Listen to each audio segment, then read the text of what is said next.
DIT की smart class में आप सबका स्वागत है। और MS पावर पॉइंट की इस क्लास में आज हम लोग सीखने वाले हैं होम टैब के बारे में। देखिए, कल की क्लास में मैंने केवल आपको इंट्रोडक्शन के बारे में बताया था कि MS पावर पॉइंट का इंट्रोडक्शन कल की क्लास में मैंने जाना था। आज की क्लास में आपको होम टैब के बारे में सीखना। देखिए, होम टैब में ऐसे बहुत सारा ऑप्शन आपको मिलेगा जो ऑलरेडी आपको MS वर्ड में पढ़ा दिया गया। जैसे इसमें एक्स्ट्रा ऑप्शन अगर आपसे बात किया जाए तो एक्स्ट्रा ऑप्शन इसमें आपका सेक्शन दिया हुआ, लेआउट दिया है, रिसेट दिया है, न्यू स्लाइड दिया हुआ है। बाकी तो ये सारा ऑप्शन आपको तो पढ़ाया गया।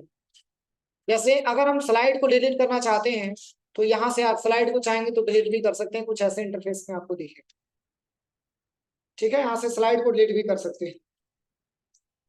और बाय डिफॉल्ट जब भी स्लाइड खोला जाता है तो ऐसे ही स्लाइड आपके पास आता है और इसमें कहीं पर भी आपको कर्सर नहीं दिख रहा। अगर आप ये चाहते हैं कि इसमें कर्सर आपका दिखे तो इस पे आपको एक बार क्लिक करना पड़ेगा, तभी जाके कर्सर आपका दिखे। देखिए, क्लिक करने से पहले पूरा ऑप्शन यहाँ पे डिसेबल है, कोई कुछ ऑप्शन ऐसा है जो इनेबल है, लेकिन जैसे ही आप इस पे क्लिक करेंगे तो पूरा ऑप्शन आपका इनेबल हो जाए। अब जैसे यहाँ पे हम टाइप कर देते हैं, चलिए सबसे पहले इसके बारे में हम बताते हैं। देखिए, कट कॉपी के बारे में आपको पता ही है, कट कॉपी पेस्ट के बारे में। फॉर्मेट प्रिंटर के बारे में पता है। इसमें फॉर्मेट प्रिंटर का क्या प्रयोग होगा, देखिए थोड़ा बहुत मैं बता दे रहा हूँ। जैसे MS ऑफिस मैंने यहाँ पे टाइप कर दी, MS ऑफिस, ठीक है ना। अब इसको मैंने सिलेक्शन किया, सिलेक्शन करने के बाद इसकी साइज को मैंने इंक्रीज कर दिया, Ctrl+B से मैंने बोल्ड भी कर दिया, ठीक है। अब यहाँ पे इसका मैंने पार्ट लिख लिया, MS वर्ड, MS एक्सेल,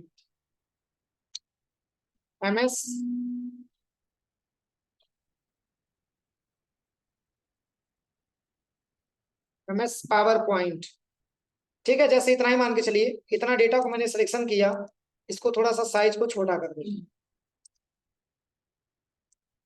अब देखिए, इसको भी मैंने सिलेक्शन किया और यहाँ से जो है ये हम चाहते हैं कि सेम सेम इसकी फॉर्मेटिंग इस पे अप्लाई कर दें, तो फॉर्मेट पेंटर और यहाँ से ड्रैग एंड ड्रॉप कर दें,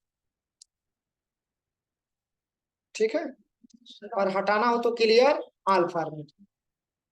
तो फॉर्मेट पेंटर के बारे में आपको पता ही है, चूंकि फॉर्मेट पेंटर का प्रयोग आप लोग लंबे समय से किए। अब चलिए, यहाँ पे अगला जो ऑप्शन दिया हुआ है इसका नाम है न्यू स्लाइड। और न्यू स्लाइड का मतलब ये होता है कि जैसे एक नया स्लाइड अगर आपको लेना हो तो आप इस पे क्लिक करेंगे तो देखिए इतना सारा स्लाइड आपको मिलता है। लेकिन अलग अलग स्लाइड का प्रयोग हम अलग अलग कंटेंट बनाने के लिए करते हैं। जैसे देखिए, इसमें स्लाइड की टोटल संख्या 9 दिया हुआ, लेकिन यहाँ पे लिखा हुआ है टाइटल स्लाइड। अगर इस पे क्लिक करेंगे तो इस तरीके से इंटरफेस आपको मिलेगा, ये टाइटल स्लाइड के नाम से जाना जाता है। और भी इसमें दिया हुआ है टाइटल एंड कंटेंट, ये देखिए कुछ इससे इंटरफेस आपको दिखे, थोड़ा बहुत अंतर आपको सब में अलग अलग दिखेगा। देखिए, ये टाइटल के रूप में हो गया और ये आपका अलग हो गया। जैसे यहाँ पे दिया हुआ है टाइटल एंड कंटेंट के नाम से दिया हुआ, इसमें कुछ टाइटल लिखिए और इसके अंदर कुछ कंटेंट आप लिखिए। तो ऐसे बहुत सारा स्लाइड आपको मिलेगा। न्यू स्लाइड पे क्लिक करेंगे, सेक्शन हेडर, जिसमें केवल हेडर ही लिखना हो इस तरीके से सेक्शन भी क्रिएट कर सकते हैं, इस तरीके से स्लाइड आपको मिलेगा। तो तमाम प्रकार का इसमें आपका स्लाइड दिया हुआ है। इस स्लाइड का प्रयोग हम तब करते हैं जब अपने रिक्वायरमेंट के हिसाब से कोई डेटा बनाना होता है। जैसे मान के चलिए कि कोई ऐसा डेटा मिल गया जिसमें आपको कंपेरिजन दिखाना, तो इसके लिए कंपेरिजन लेंगे, दिख रहा है ना। तो कंपेरिजन में क्या किया जाएगा, जैसे हार्डवेयर और सॉफ्टवेयर जो कल की क्लास में मैंने आपको बताया था, या टाइप्स ऑफ प्रिंटर में आपका जो है इंपैक्ट प्रिंटर और नॉन इंपैक्ट प्रिंटर, ये कंपेरिजन के बेस पे आ जाए। टू कॉन्टेक्ट दिया है, टू कंटेंट मतलब जैसे मान के चलिए कि इसमें कंटेंट आपने लिख लिया, कुछ कंटेंट आपने इसमें लिख लिया। जैसे इसमें आपने लिख लिया इनपुट डिवाइस के बारे में और इसमें आपने लिख लिया आउटपुट डिवाइस के बारे में, और इस दोनों के बारे में आप डीपली समझा रहे हैं। तो अलग अलग स्लाइड का यहाँ पे अलग अलग हम प्रयोग करते हैं। देखिए, इतना सारा स्लाइड दिया हुआ है।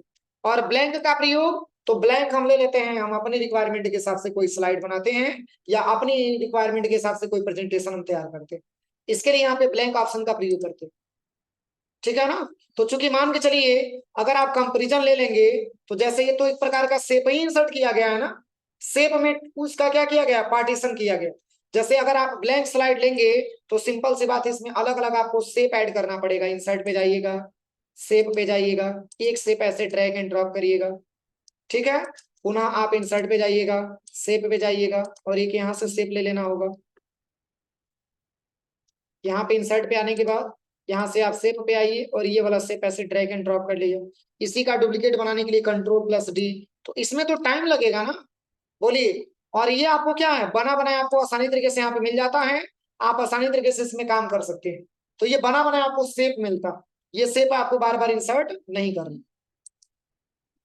और इसमें लेआउट भी दिया हुआ है। देखिए सबसे पहले अगर हम लेआउट के बारे में बात करें तो यहाँ पे देखिए लेआउट मतलब जो आपने स्लाइड लिया है उसका लेआउट आप कैसे लेना चाहते हैं।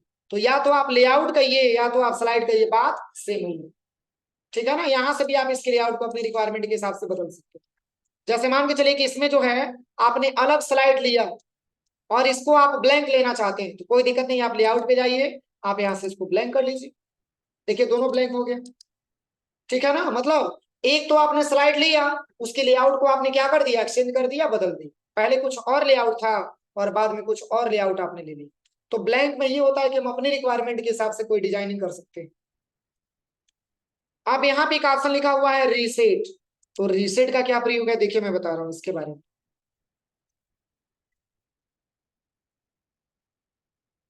देखिए रीसेट का मतलब, यहाँ पे मैंने कोई फॉर्मेटिंग किया है कि नहीं किया है, कंट्रोल U से मैंने अंडरलाइन भी कर दिया। अब इसको रीसेट करना चाहते हैं, मतलब इसमें का सारा इफेक्ट हटाना चाहते हैं, तो बस रीसेट वाले ऑप्शन पे क्लिक। ठीक है, अगर आपने बहुत सारा अच्छा अच्छा फॉर्मेटिंग किया है, उस पूरे फॉर्मेटिंग को अगर आप एक बार इरेज करना चाहते हैं, हटाना चाहते हैं, तो बस आपको रीसेट वाले ऑप्शन पे क्लिक करना, ये रीसेट हो जाता है। कोई दिक्कत। अब चलिए एक अगला इसमें बहुत इंपॉर्टेंट ऑप्शन दिया है, वो है आपका क्या, सेक्शन दिया है। सेक्शन का मतलब ये होता है कि जैसे मान के चलिए हम आपको फंडामेंटल पढ़ाते समय मैंने बहुत सारा स्लाइड बनाया था, याद है। जैसे टाइप्स ऑफ कंप्यूटर हो गया, या टाइप्स ऑफ मॉनिटर हो गया, टाइप्स ऑफ प्रिंटर हो गया, या इंट्रोडक्शन ऑफ कंप्यूटर हो गया, ऐसे कई सारा स्लाइड मैंने आपको बना करके दिखाया। उसमें से हम चाहेंगे तो सेक्शन लगा सकते हैं। सेक्शन का मतलब ये हुआ कि जैसे एक प्रेजेंटेशन में मान के चलिए कि आपने 20 स्लाइड बना दी, क्या स्लाइड, 20 स्लाइड, उसमें से 5 स्लाइड क्लास नंबर फर्स्ट में पढ़ाना, और 5 स्लाइड क्लास नंबर सेकंड में पढ़ाना, और 5 स्लाइड क्लास नंबर थर्ड में, और 5 स्लाइड क्लास नंबर फोर्थ में। तो इसको सेक्शन में बांटेंगे कि नहीं बांटेंगे। तो इसके लिए सेक्शन ऑप्शन का प्रयोग किया जाता है, लेकिन इसके लिए जरूरी है कि आपके पास स्लाइडों की संख्या ज्यादा मात्रा में होना चाहिए। तो अभी इसको आप होल्ड पे रखिए, क्योंकि अभी कई सारा स्लाइड बनाना आपको नहीं बताया गया है, मात्र अभी कई प्रेजेंटेशन आपको बनाना बताया गया। इसको हम थोड़ा सा लेट बताएंगे, ठीक है। बाकी सारे ऑप्शन के बारे में हम समझते हैं, इसको हम कल बताएंगे, ठीक है। क्योंकि इसके लिए ये पूरा ऑप्शन जब पढ़ लेंगे तब बेहतर तरीके से, जब कई सारे आप स्लाइड बनाएंगे तब उसको आप अलग अलग सेक्शन में कन्वर्ट करके तब आप उसको बदल करके देखेंगे, तब जाकर के आपको क्लियर समझ में आएगा। क्योंकि एक स्लाइड में ही आपका सेक्शन ऑप्शन काम नहीं करेगा। एज्यूम करिए मैंने कंट्रोल M से ऐसे कई सारा स्लाइड बना लिया, ठीक है। इसमें से कई सारा स्लाइड में अब इसमें हम सेक्शन भरना चाहते हैं। तो आप देखिए जैसे 3-4 स्लाइड बनाएंगे तब जाकर के इसमें ऑप्शन समझ में आएगा। तो 3-4 स्लाइड हम बनवाएंगे तब इसके बारे में बताएंगे। लेकिन आप केवल इतना समझिए कि सेक्शन ऑप्शन का प्रयोग हम तब करते हैं जब स्लाइड को कई सारे भागों में डिवाइड करना। जैसे 4 स्लाइड हमारे पास है, 2 स्लाइड क्लास नंबर फर्स्ट में पढ़ाना है और 2 स्लाइड हमको सेकंड में पढ़ाना है। तो अभी नहीं समझ में आएगा, जब अच्छे अच्छे से प्रेजेंटेशन बना करके बताएंगे तब समझ में आएगा। अभी थोड़ा सा आप इसको होल्ड पे रखिए, ठीक है। अब चलिए इसमें ऐसा बहुत सारा ऑप्शन ऐसा मिलेगा आपको जो ऑलरेडी आपको एमएस वर्ड में पढ़ा दिया गया। जैसे एग्जांपल के तौर पे अगर हम बात करें तो यहाँ पे दिया हुआ है सबसे पहले बोल्ड। अभी ये टेक्स्ट हमारा बोल्ड नहीं, कंट्रोल B करेंगे तो बोल्ड हो जाएगा, इटैलिक कंट्रोल I करेंगे तो इटैलिक हो जाएगा, अंडरलाइन हो जाएगा। यहाँ पे एक ऑप्शन आपको मिलता है शैडो का। शैडो का मतलब ये होता है जो टेक्स्ट मैंने यहाँ पे लिखा हुआ है उसका शैडो हम दे सकते हैं, उसका कुछ प्रतिछाया हम बना सकते हैं। तो चलिए यहाँ पे तो सबसे पहले इसकी कलर को हम यहाँ से चेंज कर देते हैं। मैंने ये रेड वाला कलर ले लिया। अब शैडो पे आप चले जाइए, इसमें हल्का हल्का ब्लैक कलर का शैडो दिख रहा हो। आप लैब में जाइएगा तब इसको केयर करिएगा, अच्छे से समझ में आएगा। इसकी साइज को हम बढ़ाते हैं, देखिए कंट्रोल+Shift+ग्रेटर देन। अब इसकी कलर को हम चेंज करते हैं, हल्का हल्का ब्लैक दिख रहा है। अब देखिए अगर आप यहाँ से इसको हटा देंगे तो ब्लैक दिखना बंद हो जाएगा, देखिए बिल्कुल येलो दिख रहा। तो हल्का हल्का शैडो आप देना चाहते हैं तो सिलेक्शन करिए। अब आप यहाँ पे शैडो दे सकते हैं, शैडो लगा सकते हैं। ये ऑप्शन आपको एमएस वर्ड में नहीं बताया गया। स्टाइल थ्रू के बारे में पता ही है, आप यहाँ से स्टाइल थ्रू का प्रयोग करके टेक्स्ट को बीच से डिवाइड कर सकते हैं। अगला जो इसमें ऑप्शन दिया है, वो अगला ऑप्शन का नाम है कैरेक्टर स्पेसिंग। मतलब ये जो कैरेक्टर आपने एमएस ऑफिस लिखा है, उसकी बीच को, मतलब उसकी बीच की स्पेस को इंक्रीज और डिक्रीज करना चाहते हैं, तो इसके लिए कैरेक्टर स्पेसिंग ऑप्शन का प्रयोग हम लोग करते हैं। तो जैसे हम यहाँ से सबसे पहले इसकी कलर को हम चेंज कर देते हैं। अब देखिए इसकी साइज को थोड़ा सा हम छोटा कर देते हैं। अब चलिए कैरेक्टर स्पेसिंग, अभी किस पे है, नॉर्मल पे है ना, यहाँ पे हम लेते हैं लूज। थोड़ा बहुत जरूर चेंजिंग देखने को मिल रहा होगा, हो रहा है चेंजिंग। तो ये सब इसकी स्पेस के बारे में बात कर रहा है, जो एमएस वर्ड में आपको नहीं मिला था। एमएस पावर पॉइंट में ऑप्शन आपको दिया हुआ है। चलिए केस चेंज करने का शॉर्टकट की शिफ्ट प्लस F3, वही यहाँ पर भी आपका दिया हुआ है, देखिए ये तो पढ़ाया गया है। प्लस टेक्स्ट की फॉर्मेटिंग, टेक्स्ट की कलर करना हो तो यहाँ से कुछ कलर भी दे सकते हैं आप। हटाना है तो आप यहाँ से हटा भी सकते हैं, कोई दिक्कत। अब चलिए अगला ऑप्शन, बुलेट्स के बारे में मैंने आपको पढ़ाया है। इसमें बुलेट्स लगाना चाहते हैं तो सिलेक्शन करेंगे, और यहाँ से आकर के हम इसमें बुलेट्स लगा सकते हैं। देखिए कुछ ऐसे इंटरफेस में आपको दिखे। इसकी साइज को बढ़ा, हाँ इसमें एक और चीज था, देखिए मैंने बताना भूल गया। इसमें आप इसको जो है, आप चाहेंगे तो अपने रिक्वायरमेंट के हिसाब से इसको कहीं पर भी लेके जा सकते हैं। जैसे देखिए इस पे पॉइंटर पे क्लिक, यहाँ पे स्टार टाइप का सिंबल बन रहा है ना, इसके माध्यम से आप इसको एक जगह से दूसरी जगह मूवमेंट करा सकते हो, ठीक है ना, क्योंकि ये स्लाइड है। और स्लाइड पे आप अपने रिक्वायरमेंट के हिसाब से ऐसे रख दीजिए, और साइड में कहीं क्लिक करेंगे तो इस तरीके से आप पुनः इसी के नीचे इसको भी रखना, इस पे क्लिक करिए, इसकी साइज को ऐसे थोड़ा सा छोटा कर लीजिए, और इसको ड्रैग एंड ड्रॉप करके आप इसी के जस्ट नीचे लेकर के चले जाए। समझ में आया। तो ये आपका क्या होता है, स्लाइड होता है। और चूंकि ये लिखा किस में गया है, स्लाइड के अंदर शेप इंसर्ट किया गया और शेप में लिखा गया। क्योंकि शेप कैसे पता चलेगा, शेप में मैंने लिखा है, तो इस पे क्लिक करें तो फॉर्मेट टाइप खुल करके आ रहा है। फॉर्मेट कब आता है, या तो पिक्चर लेंगे नहीं तो शेप लेंगे, ये मेथड में मैंने पढ़ाया है। अब इसमें जो है अगला ऑप्शन जो दिया हुआ है होम टैब में, अब देखिए इसमें अगला ऑप्शन क्या दिया हुआ है, तो यहाँ पे आप चाहेंगे तो नंबर भी ले सकते हैं। ये पूरा आप लोग एमएस वर्ड में पढ़े ही है, ठीक है। अब यहाँ से इसकी अलग अलग अलाइनमेंट भी आप लेके जा सकते हैं। देखिए अलग अलग अलाइनमेंट भी आपका दिया हुआ है यहाँ पे, पता है इसके बारे में, left alignment, right alignment, centre alignment और जस्टिफाई अलाइनमेंट। इसके साथ साथ यहाँ पे और भी ऑप्शन दिया हुआ है, जैसे देखिए ये है आपका इंक्रीज लिस्ट लेवल, और यहाँ से इंक्रीज कर सकते हैं, यहाँ से डिक्रीज कर सकते हैं। अगर पूरी को सिलेक्शन करते हैं तो पूरी को सिलेक्शन करके करिए, देखिए हो रहा है चेंजिंग। अब इसमें दिया हुआ है, इसका नाम है कॉलम। तो कॉलम का क्या प्रयोग है, तो देखिए कॉलम के बारे में मैंने आपको बताया था किसमें, एमएस वर्ड में, याद है। पैराग्राफ को कॉलम वाइज डिवाइड करना, 2 कॉलम में, 3 कॉलम्स में, 4 कॉलम्स।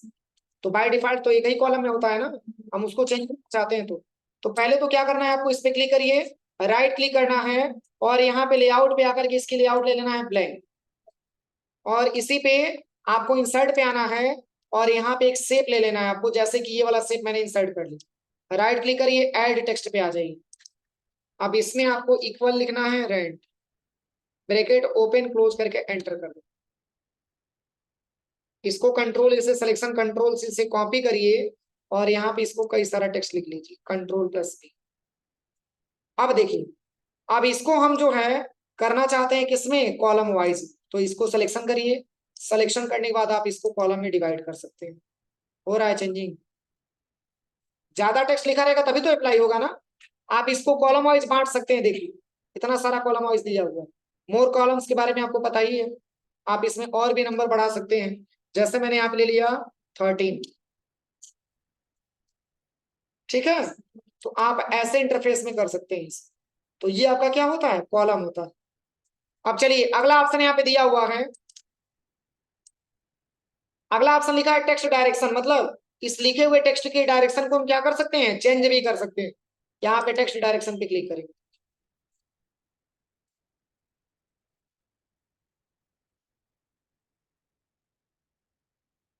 चेंज हो रहा है। इसको सिलेक्शन करिए, सिलेक्शन करने के बाद तब जाकर के यहाँ पे टेक्स्ट डायरेक्शन चेंज करिए, हो जाएगा। चलिए अगला ऑप्शन लिखा हुआ है अलाइन टेस्ट। अब इसका क्या मतलब हुआ? तो जैसे अलाइन टेस्ट का मतलब ये होता है कि जैसे अभी तो टेक्स्ट हमारा नीचे दिखा रहा है ना, हम चाहेंगे तो इसको मिडिल में लेके जा सकते हैं और चाहेंगे तो हम इसको टॉप में भी लेके जा सकते हैं, जो ऑप्शन आपको एमएस वर्ड में नहीं मिला था। अभी इसमें किस में दिखा रहा है? बॉटम में दिखा रहा है। मिडिल में क्लिक करेंगे तो बीच में आ जाएगा, टॉप में क्लिक करेंगे तो सबसे टॉप में चला जाएगा। देखिए, तो इसकी डायरेक्शन को हम चेंज कर सकते हैं, देखिए अलग अलग डायरेक्शन में लेके जा सकते हैं, कोई दिक्कत? इसमें और भी ऑप्शन दिया है लाइन स्पेसिंग, पर लाइन स्पेसिंग का ऑप्शन का प्रयोग हम कहाँ करेंगे पता है ना? जैसे बहुत सारा टेक्स्ट मैंने लिखा हुआ है, उसकी लाइनों की स्पेस, जैसे इसी को मैंने लिखा हुआ है, इसको आप सिलेक्शन करिए, इसकी लाइन की स्पेस आप कम करना चाहते हैं, घटाना चाहते हैं, बढ़ाना चाहते हैं, तो आप यहाँ पे चले जाइए, इसकी लाइन की स्पेस को आप घटा बढ़ा सकते हैं। देखिए ये लिखा है, हो जाएगा। देखिए यहाँ से इसकी साइज को हम घटा सकते हैं और बढ़ा सकते हैं, ये लाइनों की स्पेस की बात हो रही है, जो लाइन मैंने यहाँ पे टाइप किया हुआ। पर ये ऑप्शन आपको किसमें नहीं पढ़ाया गया था? एमएस वर्ड में। अब चलिए कन्वर्ट टू स्मार्ट आर्ट, ये तो मैंने आपको पढ़ाया भी है, किसमें? पिक्चर में या शेप में मैंने पढ़ाया। इसी को स्मार्ट आर्ट में कन्वर्ट करना चाहते हैं तो आप स्मार्ट आर्ट में कन्वर्ट भी कर सकते हैं। अब देखिए कैसे इंटरफेस में दिखे, ठीक है, इसको स्मार्ट आर्ट बोला जाता है।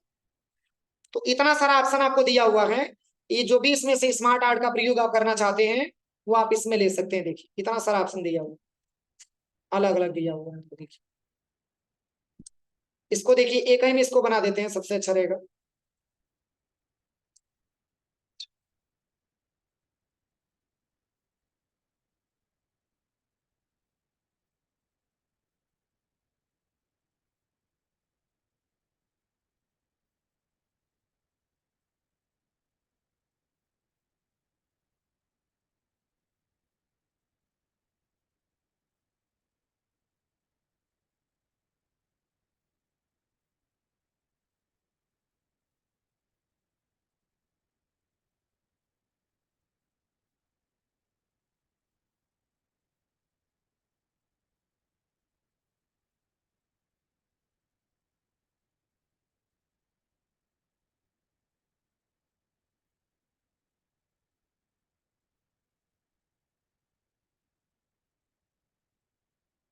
अब देखिए ये जो मैंने डेटाबेस बनाया है, इसमें एमएस ऑफिस को हाईलाइट करना है ना, क्योंकि इसी के ये सब क्या है, पैकेज। इसको हम बड़ा कर देंगे, बड़ा करने के बाद पुनः इसकी साइज को हम थोड़ा सा बड़ा कर देते हैं, शेप की साइज को, और इसको भी सिलेक्शन करेंगे। अब इसको हम अलाइनमेंट को चेंज करेंगे, लेफ्ट अलाइनमेंट में रखेंगे, और चूंकि ये भी इसी का हिस्सा है, लेकिन इसको हम सिलेक्शन करके इसमें हम चाहेंगे तो ऐसे बुलेट्स भी लगा सकते हैं। इसे समझने वाला ये व्यक्ति समझेगा कि ये इसी के अंतर्गत आने वाला एक प्रकार का हिस्सा है, इसलिए इसको इसमें बुलेट्स लगा करके रखा गया। अब देखिए सबसे पहले अगर हम यहाँ पे बात करें तो अब इसी को हम कन्वर्ट करना चाहते हैं किसमें? स्मार्ट आर्ट में। अब स्मार्ट आर्ट में आइए, अब देखिए कितना अच्छे तरीके से आपको दिखा रहा है, जैसे ये वाला मैंने ले लिया, ये वाला देखिए कितना अच्छे से दिखा रहा है, ठीक है। तो ये स्मार्ट आर्ट में हम इसको कन्वर्ट कर सकते हैं, और भी इसमें और भाई स्मार्ट आर्ट दिया हुआ है, अगर इसमें से जो भी आपको अच्छा लगेगा आप यहाँ से ले सकते हैं। ये देखिए कैसे दिखा रहा है आपको, कुछ अंतर समझ में आ रहा है? मतलब ये जितना भी टॉपिक मैंने टाइप किया है ये सब आएगा किसके अंतर्गत? एमएस ऑफिस के अंतर्गत। इसी को हम स्मार्ट आर्ट में बदल सकते हैं, इसमें इतना सारा ऑप्शन दिया हुआ है,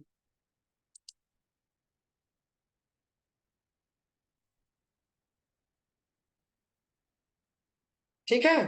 तो ये सारा आप अप्लाई करके देखिएगा। ये देखिए तो सिंपल है, ये तो सिंपल है ना, इसको बीच में कर दीजिए, आप सेंटर में कर दीजिए, क्योंकि इससे पता चल जाएगा कि एमएस ऑफिस का एक पार्ट है। तो ये सब अलग अलग प्रेजेंटेशन बनाने के लिए इसका सबसे ज्यादा मात्रा में प्रयोग किया जाता है, ठीक है। ये सारा का सारा इसका प्रयोग। अब चलिए अब इसमें एक और ऑप्शंस के बारे में बताते हैं। अब इसमें लिखा हुआ है शेप, आप इसमें चाहेंगे तो कोई शेप वगैरह भी इंसर्ट करा सकते हैं। जैसे शेप ऑप्शन का प्रयोग तो बहुत ही ज्यादा मात्रा में किया जाएगा, इसके बारे में हम आपको बताएंगे।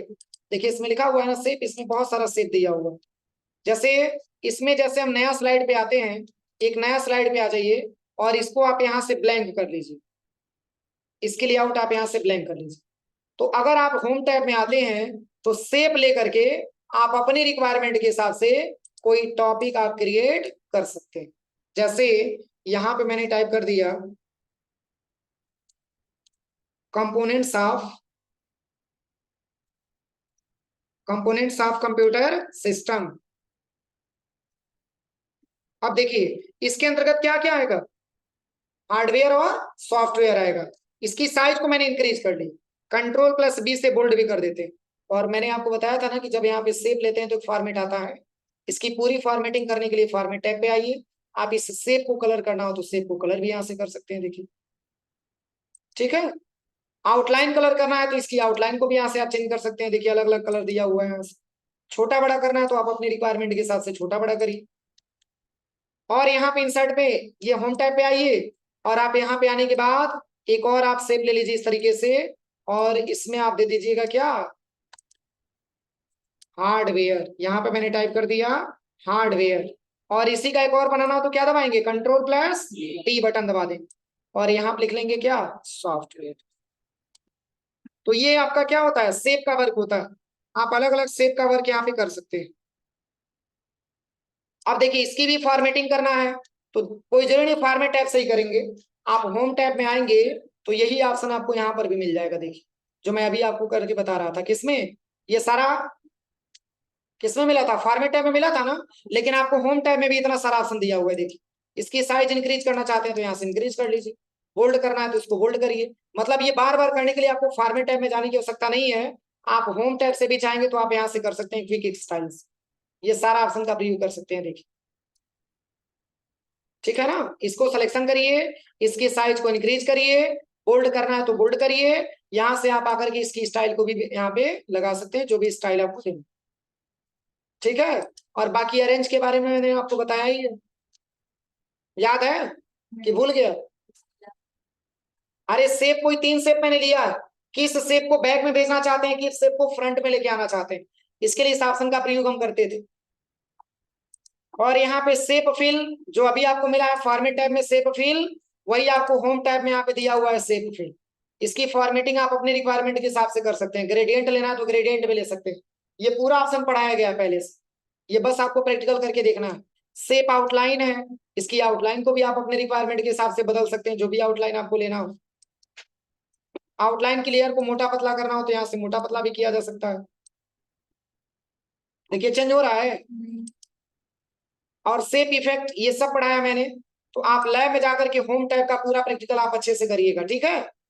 कल की क्लास में हम आपको सेक्शन के बारे में बताएंगे और प्लस इंसर्ट टैब के बारे में बताएंगे, ठीक है। आज पूरा इतना प्रैक्टिकल आप लोग लैब में जाके पढ़ लीजिए, ठीक है। इसमें ज्यादा टाइम नहीं लगेगा, हमको लग रहा है कि मात्र बहुत ज्यादा लगेगा तो 7 से 8 दिन का टाइम लगेगा, उसके बाद से खत्म हो जाएगा आपका पावर पॉइंट।